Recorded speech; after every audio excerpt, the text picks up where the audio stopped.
황교안 후보가 어제 그저께인가요? 한 그 유튜브 채널 TV를 통해서 한 발언이 있었는데 5.18 유공자 선정 제대로 됐는지 살펴볼 필요가 있다.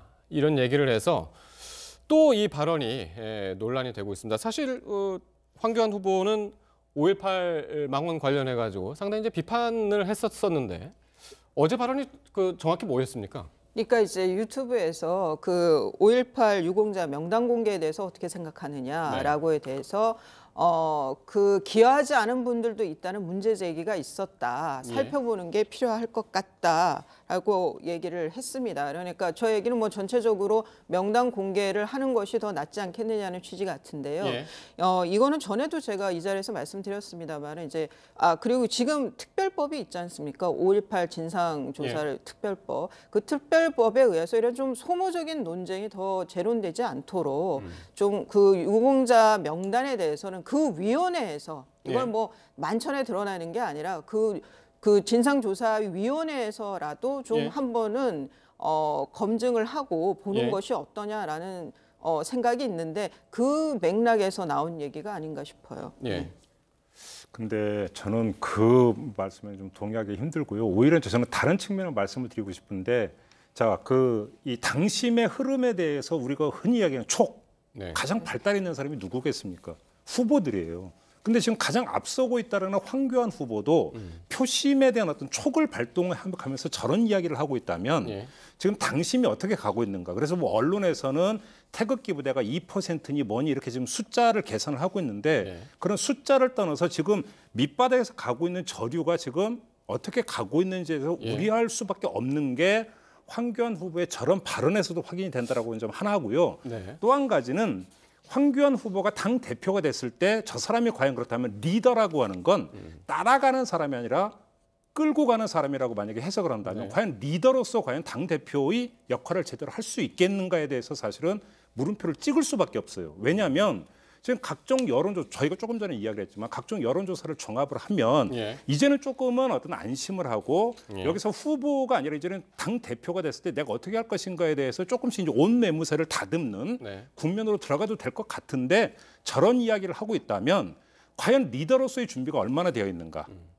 오히려 이거에 대해서 고개를 갸우뚱하게 하는 발언 아닌가 싶은 생각도 좀 들어요. 사실 이게 황교안 후보뿐만이 아니라 오세훈 후보도 비슷한 발언을 했었습니다. 라디오 인터뷰에서. 그러니까 명단은 공개되는 게 맞다고. 이거는 자유한국당을 지지하는 분들이나 한국당에 있는 분들이 좀 대체적인 의견인 것 같아요. 그러니까 5.18이 폭동이고 뭐 그 폭거고 여기에 뭐 북한군이 침투했고 이런 것은 아니지만 그거는 폄훼 발언에 대해서는 그 책임을 응당 책임을 물어야 되지만 그거와 별개로 유공자에 대해서 선정 과정에 이렇게 계속 문제 제기가 있으니 여기에 대해서 의혹을 털고 가자라고 하는 문제 제기는 이거는 뭐 다른 문제라는 게 결이 전혀 다른 문제라는 거죠. 상태에서 나오는 어떤 그러니까 문제 제기가 아니라 첫째는 뭐냐면 이게 무슨 뭐 북한군 개입설 이런 과정에서 불거져나온 하나의 가지라고 하는 점을 봐야 되고요. 또 한 가지는 3명 모두 그러니까 그 법조인 출신인데 법적으로 공개가 불가능하다는 걸 알면서 저 이야기를 한다면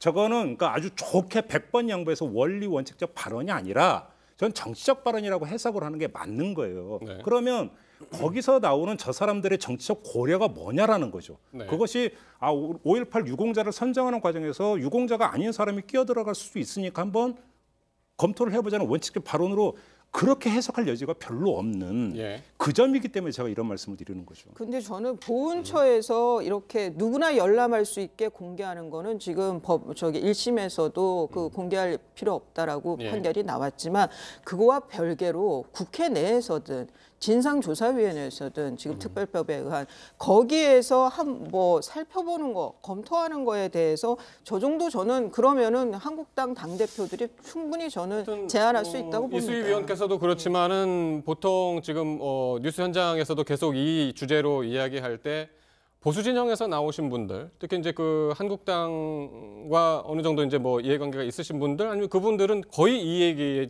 그 동의를 하는데 어쨌든 이렇게 되면은 이제 선거 이후에 김진태 의원 포함해가지고 지금 망원의 주인공들 이제 3명에 대한 징계가 유예가 된 2명 이제 유예가 됐죠. 그 부분은 어떻게 될 것인가도 상당히 이제 궁금하고요. 네. 만약 이런 기조가 한국당의 기본적인 입장이라면, 근데 저는 꼭 이 말씀을 꼭 한번 드리고 싶은 게 개인적으로 제가 몇 년 전에 광주 트라우마 센터를 취재한 적이 있었어요. 네. 그러니까 왜 광주 트라우마 센터가 생겼는지부터 좀 반출을 해보셨으면 좋겠는데 광주 항쟁에 참여했던 분들이 그 뒤에 삶이 어떤지를 좀 조금만 그러니까 헤아려봤으면 좋겠어요. 트라우마 센터라고 하는 게 생긴 게 네. 왜냐하면 거기 가정이 파탄난 분들도 상당히 많이 있어요. 그러면 이렇게 만약에 공개를 했을 때 그 불행한 가족사가 공개가 되면 그분들은 또 한 번 어떤 뭐냐면 예.